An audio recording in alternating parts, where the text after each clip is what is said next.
Now, they say that by 50, over half of all women have been through at least 5 big life challenges. I'm not going to ask you to put up your hand at this point, including divorce, bereavement, redundancy, abuse, bankruptcy, coping with tricky teenagers, or elderly parents falling ill and dying.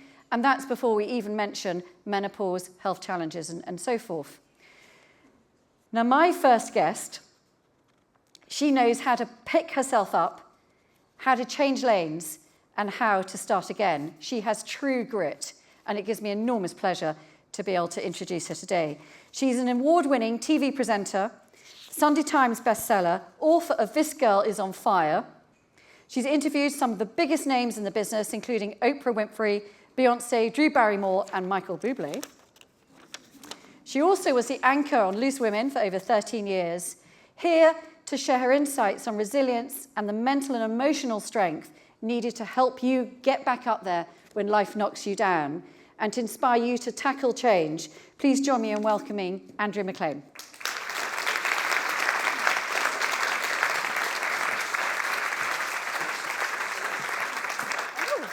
There's a water there. I'm going to set my timer because I'm a stickler for working to time. Years of live telly. It feels really strange to do a talk without someone in my ear going, 20 minutes, 20 minutes. What was the list that you said there, Sarah? That by the time you get to 50, it is what? Divorce. Yep. Bankruptcy. Yep. Annoying teenagers. Yep. Elderly parents. Aging parents. Moving redundancy. house. Redundancy. Bankruptcy. Yeah. Abuse. All of them. Literally every single one of them. That's the reason why I wanted to come and just have a little chat with you all today. What's so interesting is when I was listening to Sarah talk about all the amazing things that you're all going to be learning through today because of keynote speakers who know so much more than I do about business and networking and all this sort of thing, was the first thing that struck me was imposter syndrome. Because I thought, what on earth can I share that is going to be useful to women who are heading out wanting to take over the world in terms of entrepreneurship? Because I'm a failed entrepreneur. My business didn't work. That's something that I will come to a little bit later. But I realized actually, and you'll hear as I progress through the talk, that this is something that so many of us women do when it comes to any kind of change or transition in our lives, because we think, what on earth can I possibly offer? Because I'm an expert in this, and actually now I'm looking to pivot career or change lanes or do whatever. And how are my skills that I've built up, whether it's a lifetime of being a caregiver or being a parent, or maybe I left university expecting I was going to do this, and then life didn't work out for me in that way. What can I possibly offer? Well, hang on to your hats. I ended up in telly because I misread a job advert.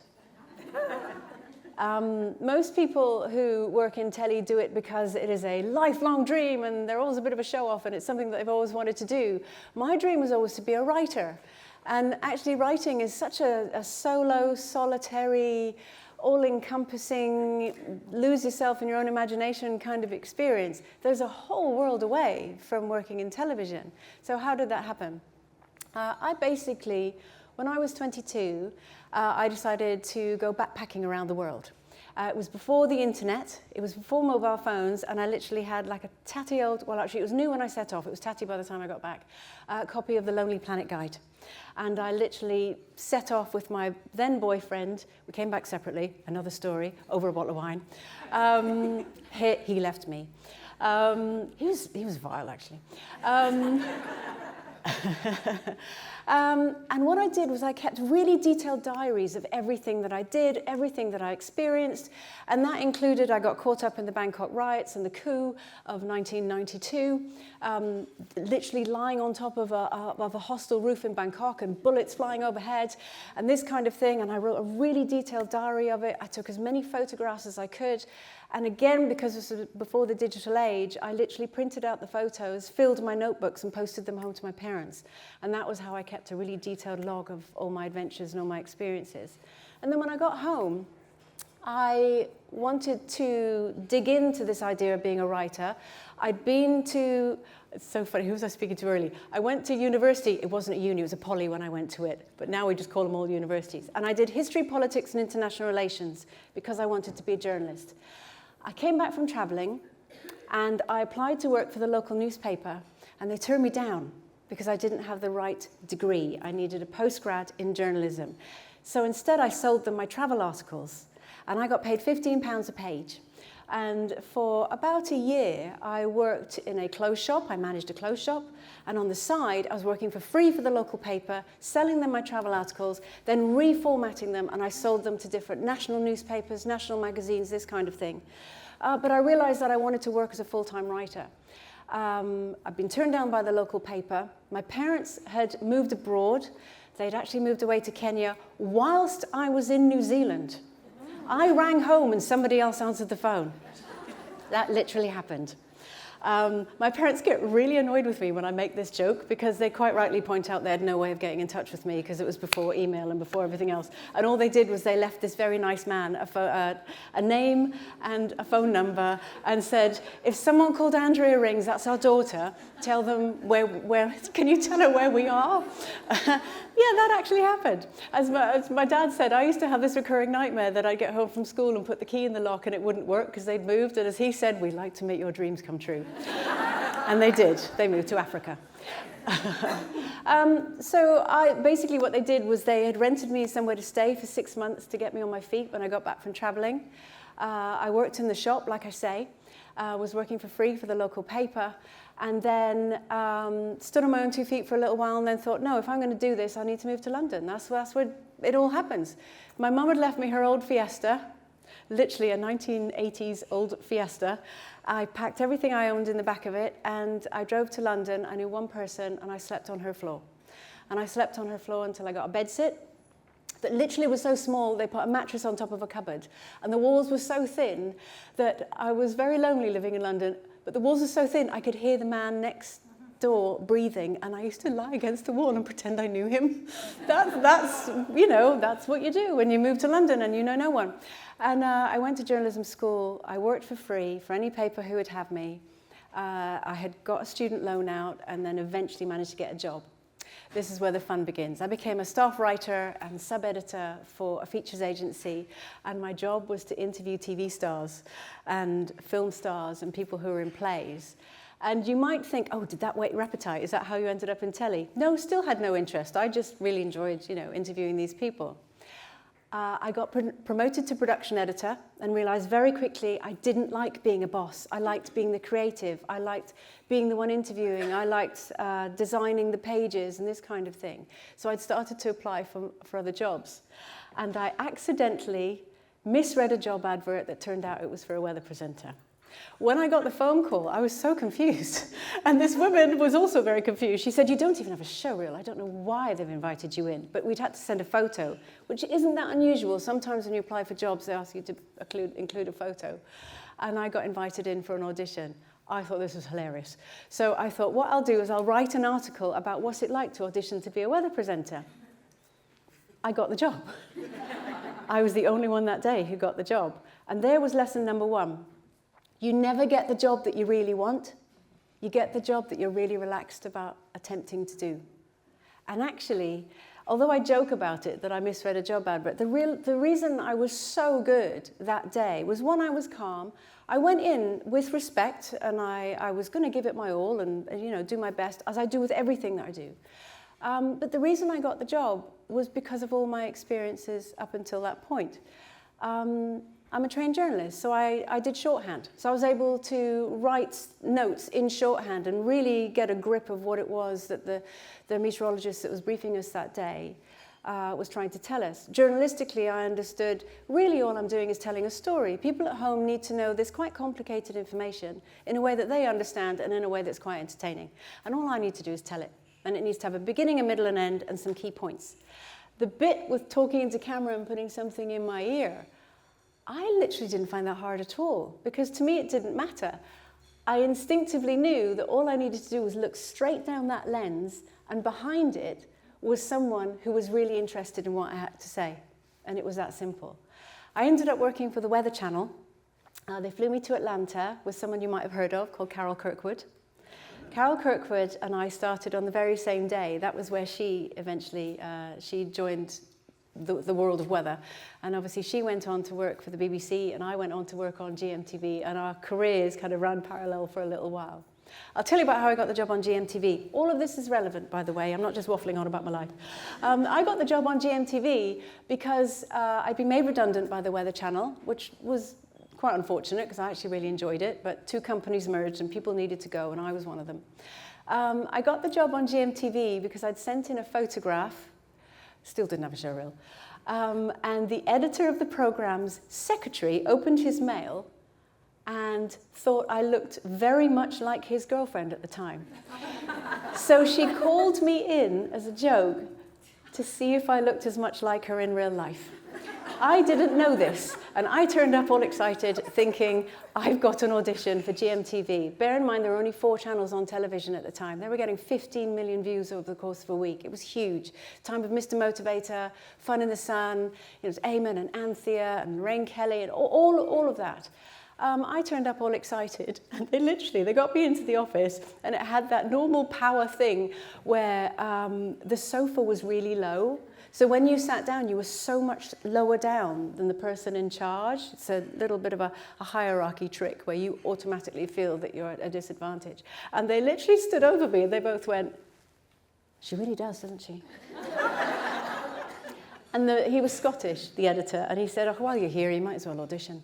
I was very confused. What had happened, they'd already hired a model to do that job, and they realized that modeling and weather presenting are very different, so they needed someone to train the person that they'd already hired in the skills that they actually needed for the job. So that became my job. So I was hired to train a model in how to be a weather presenter. This is where it's key. This is where it all starts to come in. Don't have an ego. If you go in thinking you're being interviewed for one job and you get offered something that is so out of left field and actually is quite insulting that they've given it to someone who has no skills whatsoever, but they want you to come in and train them up because they prefer them, do it anyway. Because actually what happened was after about 5 weeks, this poor person realized that having to talk to time with someone in your ear whilst being engaged, and I mean engaged as in engaged with an audience, you don't have to be married. Whilst understanding your subject, the time can change. Literally, when the weather is on a news-based program, like a breakfast show, the weather is used as a buffer. Not a lot of people know this. So the weather is one of the few things that can expand and contract during a news hour, if you like, because you're not talking off a script, you're not reliant on a guest. So what would happen was if an outside broadcast truck broke down or a link went or a guest didn't turn up, I could go from having a minute to talk about the weather to 3, sometimes 4, with the same amount of graphics and the same amount of information. So in your head, you have to be able to expand, and then you have to be able to contract, because sometimes it would be, keep going, and now I'm on the last graphic. And so my friends always knew when this would happen, when I would start to I would list counties, and then I'd run out of counties, and then I would list cities, and then I would tell stories about the cities and this kind of thing. But that's all part of the remit. So basically, I then trained the person who couldn't do it. I was then brought in and literally told, until we find someone we really want, can you just stand in? I went, yep. Again, put your ego to one side. If you then get offered the job that you initially were interviewed for, but you're told you're still not the person that they actually want, take it anyway. And I ended up working there for 11 years. How did I end up working there for 11 years? Because once I kind of felt, I've turned up every day, I've not made too much of a fuss, I think they've all got used to me, I think I'm in.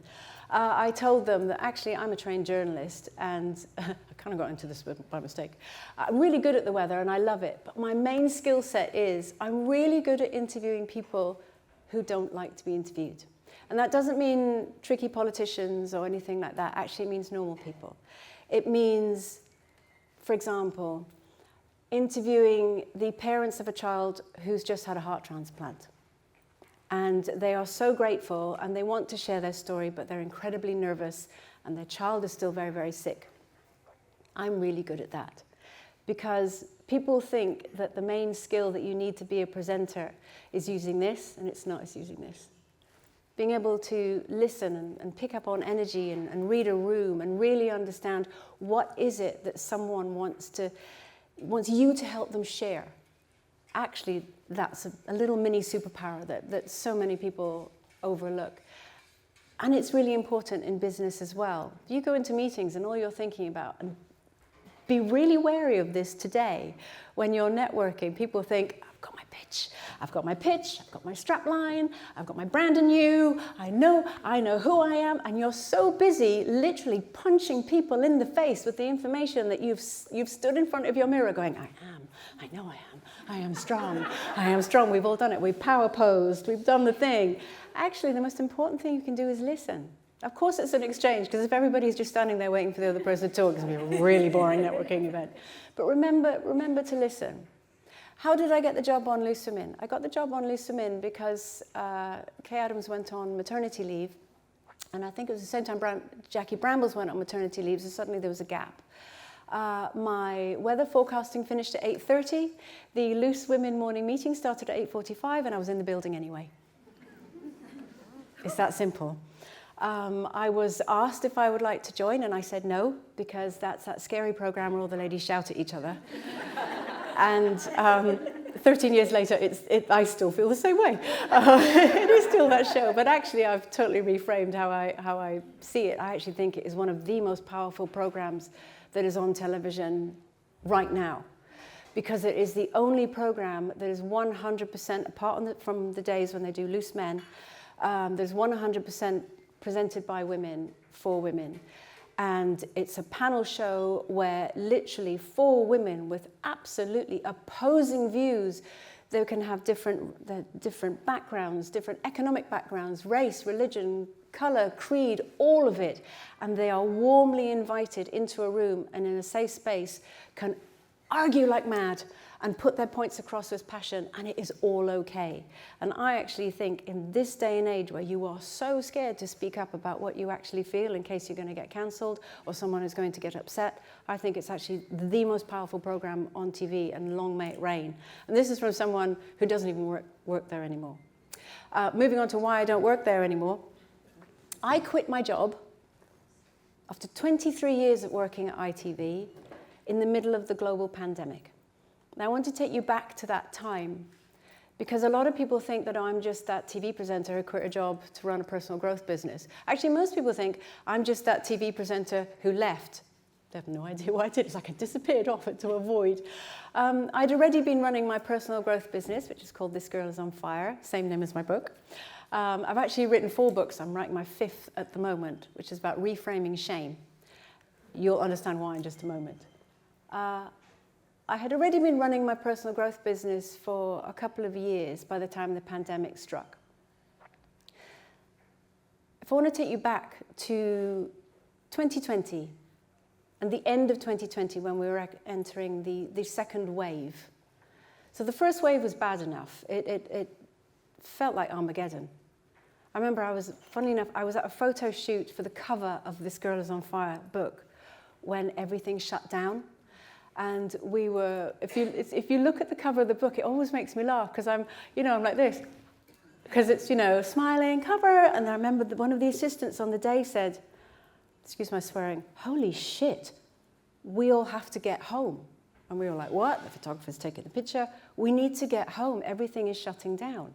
So we did a few more just to get them in the bag. And then we were throwing stuff into our bags. And then we drove through London, and I lived in Surrey. And I remember it felt like the weirdest thing. There were people hurrying down the street. You could sense the tension in the air. And I got home, and then basically I was told Loose Women was taken off the air, and we were off air for 5 weeks while they figured out what to do.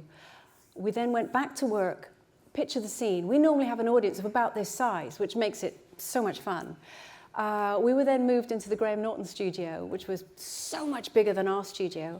We had this tiny little desk in an island of black. Literally, there were no lights anywhere else. We were socially distant. We had our meetings over Zoom.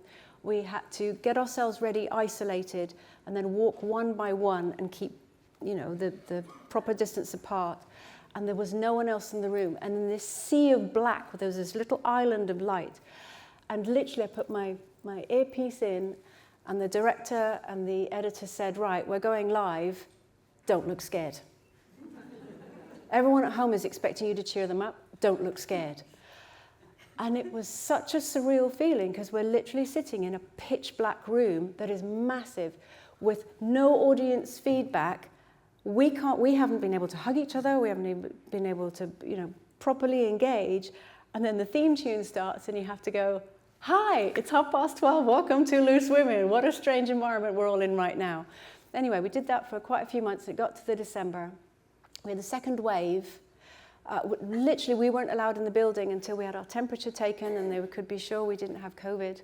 And I thought, if this is how we're going to die, I want to die doing something I love. I love TV presenting, but personal growth and helping women gain financial and emotional freedom really is what I want to give my all to. So I quit my job in the middle of the pandemic to run my personal growth business. I went all in on building an app. I retrained as a coach. I ran master classes and coaching courses, and everything was online. So it meant that it was safe for women to get involved with. I worked on it solidly for another 3 years, and then it went bust. And it went bust for so many reasons. It went bust because I took so much blind advice from people who I thought knew so much more than me in the business world, which clearly they did, because my background isn't business. I fully believed in everything that I was doing, and I thought because it was good and it was going to help the world that actually, the universe would get behind me and it'd all be fine. But what we didn't take into account was getting COVID 3 times and then getting long COVID. And I basically became bedbound with long COVID and everything ground to a halt. It meant that I couldn't work. It meant I couldn't self-fund it, which is what I was doing through my other work. And I couldn't present the masterclasses that people were paying me to show up for. I hosted my last Zoom masterclass, which was an incredible 3-month coaching session that I'd put together for the women in my community. And I looked quite nice from here up. And from here down, had my pajama bottoms and a blanket around me. And I literally said, wave goodbye, walked into the kitchen and told my husband, I'm done. We literally lost everything. We lost everything. Every scrap of investment. We paid all our team, we paid everybody back, and we spent the last 2 years clawing ourselves out of debt. What can I tell you in a room full of people networking and wanting to build their business that is going to be of any use? None of it was to waste. I learned so much during my time of quitting my job and, moving on to be an entrepreneur. I don't necessarily see it that the business failed, but I didn't fail.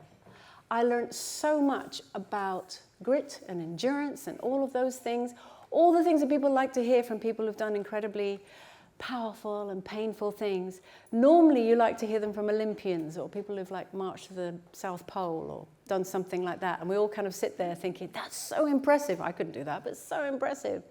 But the reason that actually I like to share with you the fact that I put it all on red and it didn't work, and actually it's okay, is that it is one of the worst things that has ever happened to me.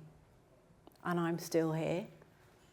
The reason I wanted to share it with you is because so often when you are starting out on your entrepreneurial journey, or if you're thinking of returning back to work, or if you're thinking of changing lanes, or if you're thinking of changing your narrative, or you've had a change of narrative thrust upon you, whether it's because you are now in midlife and you're getting divorced and it wasn't your choice, whether your children are leaving home and now you're an empty nester and you don't know what to do, whether you've spent your whole life working in one career and now you actually want to totally change direction and do something else. We are so consumed with fear and worrying about what other people are going to think of us if it doesn't go right. Fuck them. It really doesn't matter. People will talk about you, but they will talk about you whether you're doing really, really well or whether you're doing really, really badly. So fuck them. Do it anyway. That would literally be my best advice. When you're in the public eye, people will take an event that has happened to you or something that you have done and it becomes a news story. I was talking, I think it was to Esther actually, about the fact that, I can start a business and it can fail and it becomes national news. Bob down the road can start a business and it fails and nobody cares. So actually, feeling brave enough to really believe in yourself and have a go, even if you've misread a job advert, even if you've been called in for an interview because they literally just want to look at you, and then they hire you to train the person who isn't even qualified to do the job that you are. Even if you find yourself divorced. I've been divorced twice and married 3 times. So what was the list again, Sarah? What was the list again? Bankruptcy, divorce, really annoying teenagers, empty nest. Mine keep coming back. It's really, really very annoying. We have a lot of young adults in our house. We are seriously considering downsizing just so it's too small so no one else can live with us. All of those things, none of it really matters. All that matters is actually what you believe in yourself. Am I good? Yeah. Are we good in a partnership? And even if it's not your husband, if it's your best friend, you do have a partnership. There'll be people out there who believe in you. What I love about this, the Return Hub, time to return, relaunching careers, any time is a time to relaunch. I have a tattoo on my arm. I don't look like a tattooed warrior, but I actually am. I got that after I got long COVID, and it's a lotus flower. It signifies rebirth. Every morning when you wake up, you're reborn. Every day is a chance to start again. So give it a go. Thank you.